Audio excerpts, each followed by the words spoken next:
खबर मालियाहाटीना से सामने आ रही है, जहां पर विकसित भारत संकल्प यात्रा का भव्य स्वागत किया गया। दरअसल विकसित भारत संकल्प यात्रा का रथ इस वक्त गांव-गांव घूम रहा है, जिसके चलते मालियाहाटीना की सरकारी हाई स्कूल के मैदान में आज विकसित भारत संकल्प यात्रा के रथ का स्वागत करते हुए कार्यक्रम का आयोजन करवाया गया था, जिस दौरान संसद सदस्य राजेश भाई चुड़ासमा और भगवान जी भाई करगठिया मौजूद रहे थे। इसके अलावा मालियाहाटीना के अन्य अग्रणियों की मौजूदगी भी इस दौरान दर्ज की गई थी और इस विकसित भारत संकल्प यात्रा के कार्यक्रम के तहत सरकारी योजनाओं की जानकारी वहां के लोगों तक पहुंचाई गई।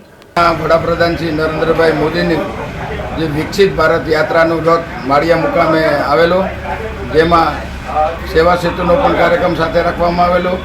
સરકારની ગુજરાત સરકાર અને કેન્દ્ર સરકારની જે યોજનાઓ છે એ છેવાડાના લોકો સુધી પહોંચાડવા માટેની યાત્રા છે અને સ્થળ ઉપર જ આધાર કાર્ડ છે, પાન કાર્ડ છે, ચૂંટણી કાર્ડ છે, તમામ પ્રકારના કાર્ડો અને આયુષ્યમાન કાર્ડ પણ આ સ્થળ ઉપરથી નીકળે અને સરકારની તમામ યોજનાઓનો લાભ છેવાડા માણસોને મળે એ માટેનું આ આયોજન છે અને બહોળી સંખ્યામાં લોકો ખૂબ જ આગેવાનો પણ હાજર રહ્યા હતા અને સારામાં સારી રીતે આજે કાર્યક્રમ પૂર્ણ થયો।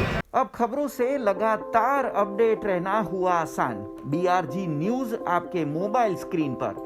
आज ही बीआरजी न्यूज की mobile app Google play store और ऐप स्टोर से डाउनलोड करें और खबरों से लगातार जुड़े रहें।